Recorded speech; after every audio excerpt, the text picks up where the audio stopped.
President Trump will head to Argentina later this week for the G20 summit in Buenos Aires. On the agenda, an expected sideline sit-down with Russia's Vladimir Putin for what the Kremlin is calling a, quote, long and substantive meeting. The president is also set to meet with China's Xi Jinping amid Trump's ongoing trade and tariff battles with Beijing.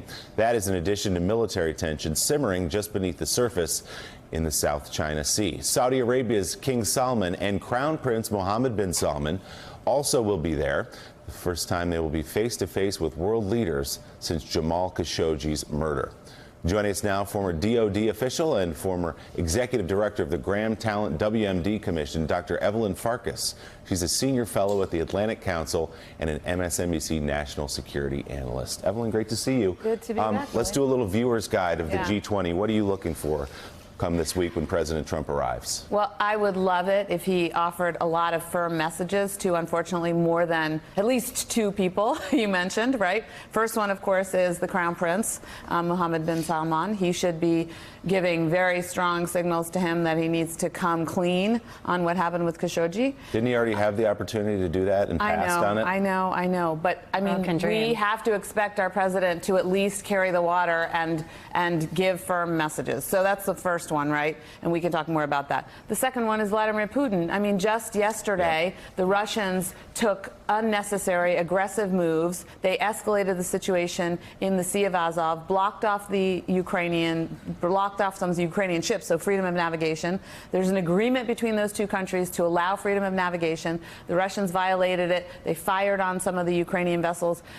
The short version of all this is basically the Russians opened another front on the maritime front, right? Because you know there's already the ongoing war in the eastern part of Ukraine and Donbass. So our president should be telling Vladimir Putin, cut it out. If you don't cut it out, we're going to supply more lethal defensive munitions to the Ukrainians, and we're going to sanction you harder. Faster. Both of the steps you just described with bin Salman and with Putin would almost go without saying with any other president, that they would confront both of them on both of those. Do you have confidence that someone can get to the president, someone can tell him he needs to confront Putin and the Crown Prince on either of these, given the fact that he, in the case of bin Salman, had the chance and hasn't done it, and in the case of Putin, the last time we saw them on a stage was given an opportunity with a direct question from Jonathan Lemire at the AP to confront Putin on Russian meddling, and passed on that as well. Right. No, I mean, unfortunately, Willie, I don't expect that much from the president. I do expect his cabinet and the people advising him to make the points that should be made. Certainly the professionals, Secretary Mattis, John Kelly, you know, all those people who have been in government, who understand what the stakes are. They also understand the reality of Congress. I mean, some of those folks, Bolton certainly understands what Congress can do, the power that Congress has to block. The war in Yemen's got to come to an end. That one should be easy for the president, actually, because he claims that he doesn't like war. Right? So that one should be easy. At least he can do that. But there are other things. The Saudis should and probably will not be allowed now to get a nuclear deal from us, a civil nuclear deal from the United States, which is something that wasn't really in the headlines until recently. That should be blocked right now because it looks like it may be part of their attempt to have a nuclear weapons hedge plan, right, against Iran and others. Something we've known that they had kind of in their back pocket, in the back of their brains, but it may be more of a concern for Congress now. Evelyn, Michael Steele's in Washington with a question for you. Sure. Hey, Evelyn. Hi, Michael. Is it your assessment that given this isolationist push by this administration, both politically as well as in terms of its foreign policy and its relationship to these foreign leaders, what are our European allies thinking right now in terms of stepping into this gap that's being created by this administration?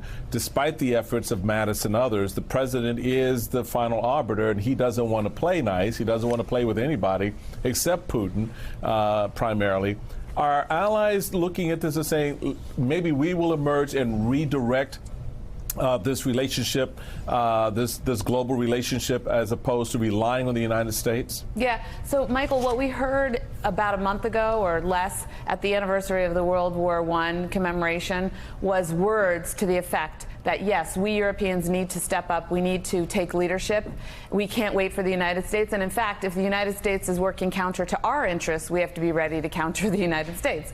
So President Macron of France, we hear, of course, Angela Merkel said even before that Germany has to be prepared to defend itself and look out for itself.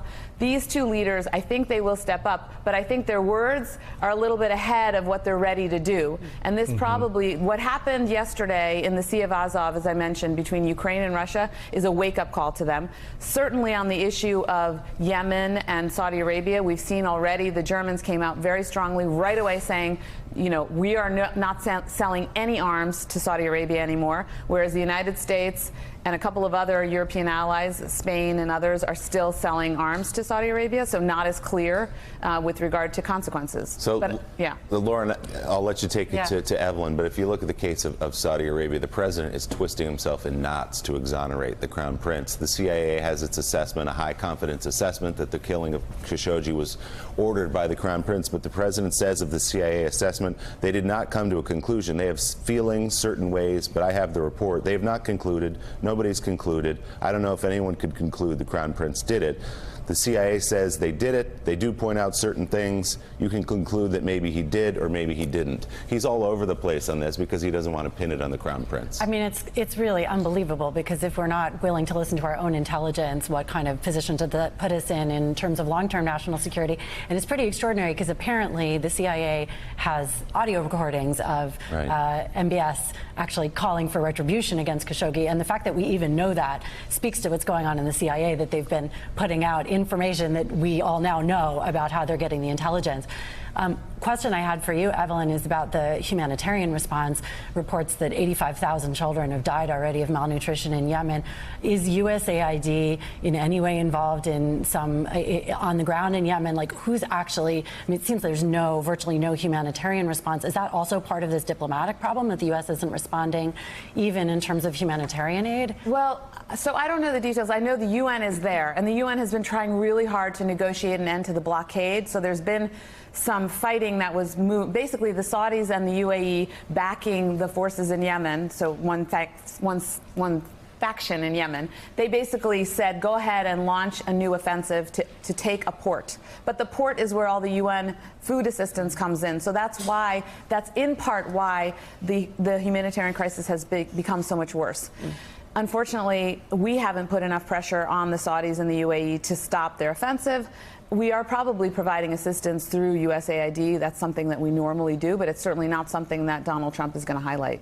All right, we'll be watching all of it with the president in Buenos Aires this week. Dr. Evelyn Farkas, thanks so much. Great to see you.